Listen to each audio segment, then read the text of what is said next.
आदरणीय सभापति जी, इस 5 वर्ष में इस सदी का सबसे बड़ा संकट पूरी मानव जात ने झेला।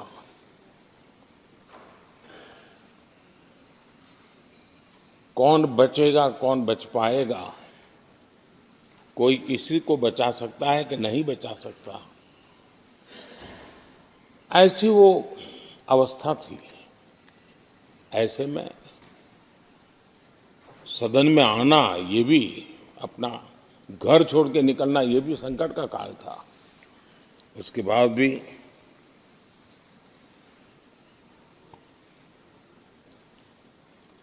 जो भी नई व्यवस्थाएं करनी पड़ी, आपने उसको किया।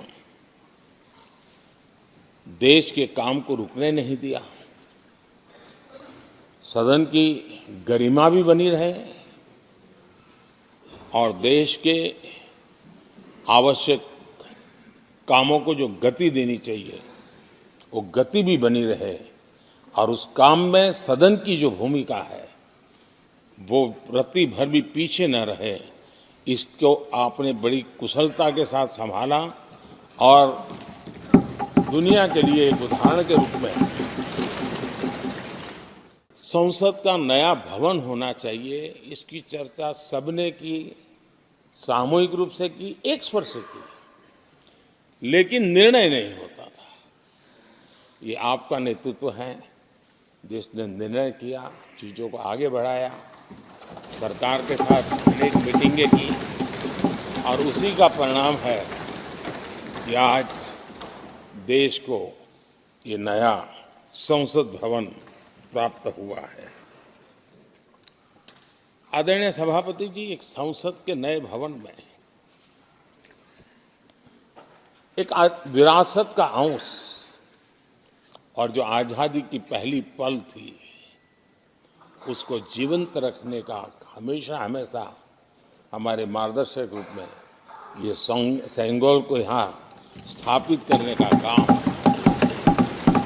और अब प्रतिवर्ष उसको सेरेमोनियल इवेंट के रूप में उसको हिस्सा बनाने का एक बहुत बड़ा काम आपके नेतृत्व में हुआ है, जो भारत की आने वाली पीढ़ियों को हमेशा हमेशा हमें आज़ादी के उस प्रथम पल के साथ जोड़ के रखेगा। और आज़ादी की वो पल क्यों थी, हमें वो याद रहेगा, तो देश को आगे ले जाने की वो प्रेरणा भी बनी रहेगी। उस पवित्र काम को आपने किया है। सांसदों की जागरूकता, उन सबका संयुक्त प्रयास, मैं कह सकता हूं कि जिसके कारण 17वीं लोकसभा की प्रोडक्टिविटी करीब करीब 97% रही है।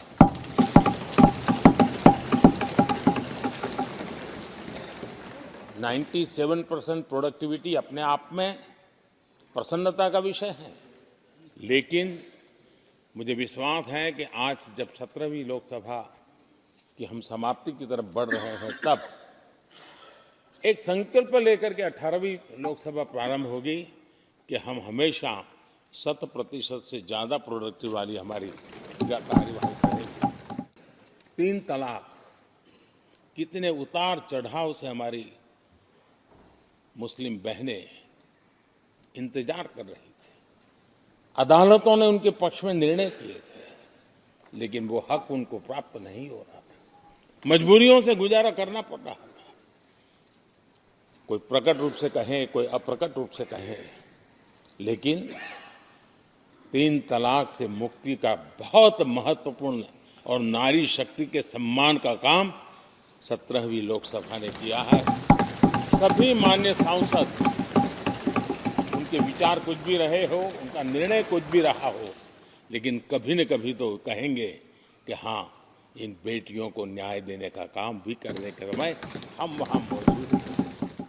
व्यवस्था में पारदर्शिता लाकर युवाओं को नए मौके दिए गए हैं। पेपर लीक जैसी समस्या जो हमारे युवाओं को चिंतित करती थी, हमने बहुत ही कठोर कानून बनाया है, ताकि उनके मन में जो सवाल या निशान था और उनको व्यवस्था के प्रति उनका गुस्सा था, उसको एड्रेस करने का सभी माननीय सांसदों ने देश के युवाओं के मन के भाव को समझ करके बहुत ही महत्वपूर्ण निर्णय किया है। ट्रांसजेंडर समुदाय अपमानित महसूस करता था और जब बार बार वो अपमानित होता था तो उसके अंदर भी विकृतियों की संभावनाएं बढ़ती रहती थी और ऐसे विषयों से सब लोग दूर भागते थे। 17वीं लोकसभा के सभी माननीय सांसदों ने ट्रांसजेंडर्स के प्रति भी संवेदना जताई और उनके जीवन में भी बेहतरीन जिंदगी बने। और आज दुनिया के अंदर जब भारत ने ट्रांसजेंडर के लिए किए हुए काम हैं, जो निर्णय किए हैं, इसकी चर्चा है दुनिया को बड़ा। जब हम कहते हैं ना हमारे यहाँ इवन हमारे माता बहनों के लिए प्रेगनेंसी के लिए 26 वीक की डिलीवरी के समय की छुट्टी, दुनिया के समृद्ध देशों को भी आश्चर्य होता है। अच्छा, यानी ये प्रोग्रेसिव निर्णय यहीं पर हुए हैं, इसी 17वीं लोकसभा में हुए हैं। हमने ट्रांसजेंडर को एक पहचान दी है। अब तक करीब 16-17 हज़ार ट्रांसजेंडर को उनका आइडेंटिटी कार्ड दिया गया है ताकि उनके जीवन को, और मैंने देखा अब तो मुद्रा योजना से पैसे लेकर के छोटा मोटा वो बिजनेस करने लगी, वो कमाने लगी है। पद्मा अवार्ड हमने ट्रांसजेंडर को दिया है, एक सम्मान की जिंदगी जीने के लिए। 17वीं लोकसभा का अंतिम सत्र और अंतिम आवर ही समझ लीजिए है। लोकतंत्र और भारत की यात्रा अनंत है, अनेक, और ये देश किसी पर्पज के लिए है, उसका कोई लक्ष्य है, और पूरी मानव जात के लिए।